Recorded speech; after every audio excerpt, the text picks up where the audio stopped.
जो मैं स्क्रीन पे देख पा रहे हैं, आप स्क्रीन शेयर हो रही है, उसको देख पा रहे हैं क्या?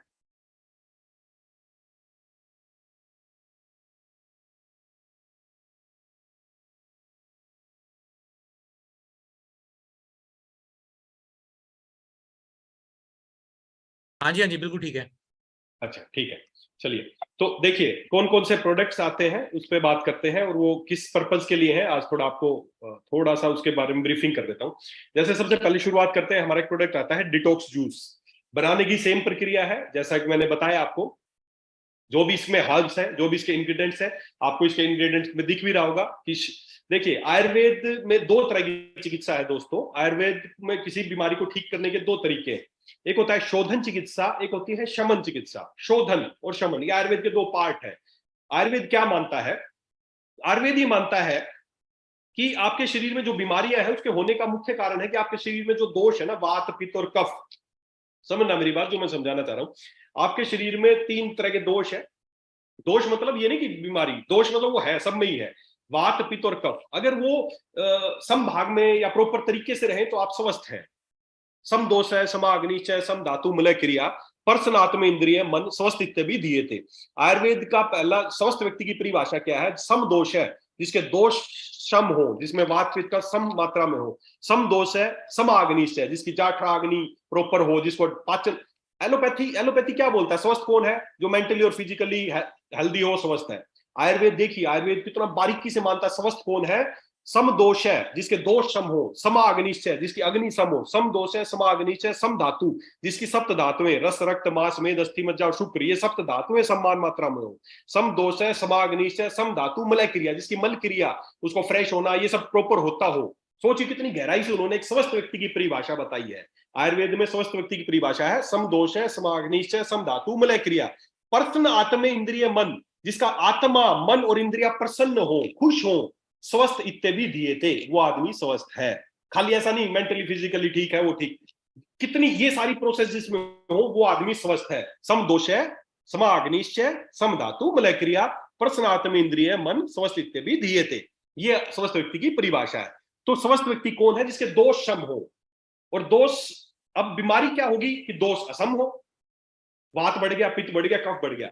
तो आयुर्वेद में बीमारी का तरीका एक ही कि आपके दोष हैं वो बिगड़ गए हैं। वात बढ़ गई तो वात की बीमारियां, कफ बढ़ गई तो कफ की बीमारियां, पित्त बढ़ गया तो पित्त की बीमारियां। अब उनको ठीक करने के दो तरीके आयुर्वेद में बताया है। पहला तरीका है शोधन, दूसरा है शमन। शोधन क्या है कि आपके शरीर में जो दोष बढ़ गए हैं ना, उनको बाहर निकाल दो। जो फालतू चीज है जो बढ़ गई है उनको बाहर निकाल दो। उसके बाद अगर थोड़ा देखो, अगर जो फालतू है, पित्त बढ़ गया, कफ बढ़ गया, वात, उनको बाहर निकाल दो। बाहर निकालने से आप ठीक हो जाओगे। अगर उसके बाद भी थोड़े बहुत रह गए तो उनको फिर दवाइयां देके उनका शमन कर दो, वो आपकी बीमारी ठीक हो जाएगी। ये तरीका आयुर्वेद का, शोधन और शमन। तो आयुर्वेद एक ही चीज मानता है, शरीर दवा से पहले शुद्धि चाहता है। आज क्या हो रहा है, हम सब बीमार पड़ रहे हैं। किसी को डायबिटीज है, किसी को बीपी है, किसी को शुगर है, किसी को थायराइड। आज भारत में करोड़ों लोग ऐसे हैं जो इन लाइफस्टाइल डिजीज से गुजर रहे हैं। और ये लाइफस्टाइल डिजीज के साथ जब किसी भी डॉक्टर के पास जाते हैं, किसी भी एलोपैथिक डॉक्टर के पास जाते हैं ना, तो एक ही जवाब मिलता है कि बीमारियां कभी ठीक नहीं होंगी, जिंदगी भर आपको दवाई खानी पड़ेगी। क्यों हो रहा है पता है ऐसा? क्योंकि ये सब बिजनेस बन चुकी हैं दोस्तों। ये बीमारियां एक बहुत बड़ा बिजनेस बन चुके हैं। लोग रोजाना 40 से 50 करोड़ लोग जो ऐसे हैं जो रोज बीपी की गोलियां खाते हैं। 40 से 50 करोड़ लोग ऐसे हैं जो शुगर की दवाइयां खाते हैं। 40 से 50 करोड़ लोग ऐसे हैं जो रोजाना अर्थराइटिस की दवाइयां खाते हैं। अगर मैं बीपी और शुगर की बात करूं ना, तो रोजाना 40 से 50 करोड़ लोग बीपी और शुगर की दवाइयां खाते हैं। अगर रोजाना का 10 रुपए का भी एक गोली का खर्चा है तो रोजाना का 500 से 1000 करोड़ का धंधा है वो गोली बनाने वाली कंपनियों का।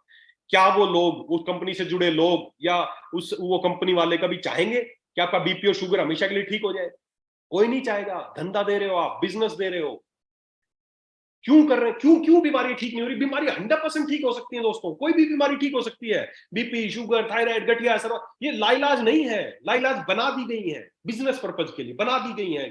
क्यों बन गई है बीमारियां? क्योंकि बीमारी का इलाज नहीं हो रहा, बीमारी के लक्षणों का इलाज हो रहा है। कभी जब पूरे इसका डिटॉक्स का पूरे दिन का ट्रेनिंग सेशन होगा, आपको समझाऊंगा और बारीकी से। तो आज हो क्या रहा है, बीमारी के कारण का इलाज नहीं हो रहा, बीमारी के लक्षणों का इलाज हो रहा है। शुगर में शुगर बढ़ गई, ये उसका एक लक्षण है, बीमारी नहीं है। बीमारी तो है कि पेनक्रियास काम नहीं कर रहा, और वो काम किससे कर रहे हैं? शुगर को कम कर रहे हैं। थायराइड में क्या हो गया, थायराइड की सिक्रेशन कम हो गए तो बाहर से थायरोक्सिन दे दिया, थायराइड पे कोई काम। बीमारी ठीक हो सकती है दोस्तों, बस एक ही काम है कि बीमारी के कारण पे काम करो, ना कि लक्षणों का। और ये एलोपैथी की गलती नहीं है, गलती हमारी है, हम जाते हैं उनके पास। एलोपैथी गूगल पे सर्च करना कि एलोपैथी का सिद्धांत क्या है, किस सिद्धांत पे वो काम करती है, तो साफ लिखा है सिम्टोमेटिक ट्रीटमेंट करती है, लक्षणों का इलाज करती है, बीमारी का इलाज नहीं करती है वो लोग। और फिर भी आप उन्हीं के पास जा रहे हो, लक्षणों का इलाज कर रहे हैं। जब तक लक्षणों का इलाज करते रहोगे बीमारी कभी ठीक ही नहीं हो सकती, क्योंकि बीमारी बीमारी वो नहीं है। शुगर बढ़ गई है उसका एक लक्षण है, आपको कहीं दर्द हो रहा है, दर्द एक लक्षण है, दर्द बीमारी नहीं है। कैंसर में बहुत सारी सेल बढ़ गई कहीं पे, वो बीमारी नहीं है, असली क्या उसकी जड़ है उस पर काम नहीं कर रहे। तो दोस्तों ज्यादातर बीमारियां जो जिनको लाइलाज बना दिया गया है ये 100% ठीक हो सकती है। और मेरा तो मानना ये है, देखो मेरी विचार ये है, कोई भी व्यक्ति दोस्तों जब तक जीवित है ना, वो इसीलिए जीवित है कि अभी उसमें ठीक होने की क्षमता है, उसमें ठीक होने की क्षमता है, इसीलिए जिंदा है। जिस दिन नेचर को ये लगेगा ना, प्रकृति को ये लगेगा, भगवान कुछ भी बोल दो, उनको जिस दिन ये लगेगा ना कि अभी ठीक होने लायक नहीं है, उस पल का नाम है डेथ, मौत। अभी वो इसीलिए जिंदा है कि उसमें ठीक होने की क्षमता है। लाइलाज कुछ नहीं है, बना दी गई हैं बीमारियां लाइलाज। अगर आप बीमारी ठीक करना चाहते हैं तो उसके कारण पे काम करना पड़ेगा। और कारण जो सबसे बड़ा कारण वो एक ही है कि हमारे शरीर में जो दोष है, प्रकोपित दोष, वो बहुत बढ़ गए हैं। हम उनका दवाइयों से शमन करना चाह रहे हैं, दवाइयां खिला खिला के, और शमन नहीं हो रहा है। तो सबसे पहले अगर कोई बीमारी ठीक करना चाहते हैं तो उसका एक ही तरीका है कि जो शरीर के दोष बढ़ गए हैं, प्रकोपित हो गए हैं, उनको शरीर से बाहर निकाल दो, शरीर को शुद्ध करो। फिर दवा की जरूरत पड़ेगी, अगर हो सकता है जरूरत पड़े, हो सकता है किसी दवा की जरूरत ना पड़े और आप वैसे ही ठीक हो जाए। दोस्तों मेरी बात सोचो, सुनो एक बार ध्यान से। आपने कभी घर में कुत्ता बिल्ली कोई कुछ ऐसा पाला है क्या? कभी कुछ आप बहुत सारे लोगों ने देखा होगा ना, कोई भी आप पेट पालते हैं घर में, कुत्ता पाला होगा या कोई भी। आप देखना जब आपका कभी जो पेट आपने पाला कभी मान लो बीमार पड़ गया है ना, बीमार पड़ गया, तो बीमार पड़ता है तो आप देखना वो क्या करता है। वो खुला छोड़ दो उसको, बाहर जाता है, घास पत्ते खाता है, वोमिटिंग करता है, और उसके बाद उसकी बीमारी ठीक हो जाती है। कुत्ता भी ऐसा ही करता है, बिल्ली भी ऐसा ही करती है, और शेर भी ऐसा ही करता है। जंगल का जो सबसे हिंसक प्राणी शेर, वो भी ऐसा ही करता है। जब वो कभी बीमार पड़ता है तो घास सब कुछ छोड़ता है, घास पत्ते खाने लगता है, वोमिटिंग करता है, उसकी बीमारी ठीक हो जाती है। दोस्तों ये है बीमारियों को ठीक होने का तरीका। सीखिए जानवरों से। बीमारियां ठीक होने का तरीका एक ही है कि अपने शरीर में जो फालतू चीजें हम क्या करते हैं, साला बीमार पड़ते हैं और दवाई ठूसने लग जाते हैं, डॉक्टर के पास जाते हैं, इंजेक्शन ठुकवा जाते हैं, गोली खाते हैं। पहले ही शरीर में इतना कचरा भर गया है जो बीमारी का रूप ले रहा है, और ऊपर से जाके और साला दवाइयों के चक्कर में पड़ जाते हो। नहीं दोस्तों, कभी ठीक नहीं होगी आपकी शुगर। शुगर 21 दिन में ठीक हो सकती है, हमेशा के लिए ठीक हो सकती है। थायराइड 1 महीने में ठीक हो सकती है, हमेशा के लिए ठीक हो सकती है। कैंसर ठीक हो सकता है, हमेशा के लिए ठीक हो सकता है। ये सब बीमारियां 100% ठीक हो सकती है। तरीका गलत अपना रहे हैं, भरे जा रहे हैं, भरे जा रहे हैं, कचरे की बाल्टी भरे जा रहे हैं, भरे जा रहे हैं, उसमें दवाई छिड़के जा रहे हैं। स्मेल नहीं ठीक हो सकती, कचरा की बाल्टी को खाली करोगे तभी वो ठीक हो सकती है। तो इस शरीर को आपके अंदर जो भर गया है ना, सबसे पहले जैसे जानवर करते हैं वही तरीका हमें अपनाना है। हमें टुवर्ड्स नेचर, प्राकृतिक चीजों को लेना है और अपने शरीर को डिटॉक्सिफाई करना है। दोस्तों जैसे ही आपका शरीर डिटॉक्सिफाई होगा, 85% बीमारी आपकी वैसे ही ठीक हो जाएंगी, आपको बहुत ज्यादा दवाइयां खाने की जरूरत नहीं पड़ने वाली है। तो डिटॉक्स जूस हमने इसी पर्पज के लिए बनाया है कि जब आप इसको लेना, किसी बीमारी, जब भी आपके पास कोई पुराने से पुराना क्रोनिक डिजीज का पेशेंट आता है, शुगर है, बीपी है, थायराइड, बोलता है जी मैं बहुत दवाइयां खा चुकी, खा चुकी या खा चुका, ठीक नहीं हो रहा, मोटापा है, ठीक नहीं हो रहा, तो सबसे पहले उसको डिटॉक्स दीजिए, उसके बॉडी को डिटॉक्स कीजिए, जो उसके अंदर भर गया है ना पहले उसको निकालिए।